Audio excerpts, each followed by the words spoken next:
ব্রাহ্মণবাড়িয়ার নাসিরনগরে বাড়ি দখল করতে ধর্মিয়া নামে এক বৃদ্ধকে কুপিয়ে হাত পা ভেঙে দিয়েছেন তার ছেলে। সোমবার দুপুরে উপজেলার চাপড়তলা ইউনিয়নের তারাউলা গ্রামে এ ঘটনা ঘটে। রাতে তাকে গুরুতর আহত অবস্থায় উন্নত চিকিৎসার জন্য ঢাকায় রেফার করেন চিকিৎসকরা। এ ঘটনায় অভিযুক্ত মাসুক মিয়া ভুক্তভোগী ধর্মিয়ার প্রথম স্ত্রীর তৃতীয় ছেলে।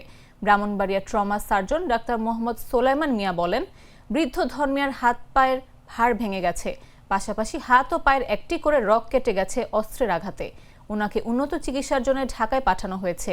এ বিষয়ে জানতে অভিযুক্ত মাসুক মিয়ার মুঠোফোনে কল দেয়া হলেও তিনি রিসিভ করেননি।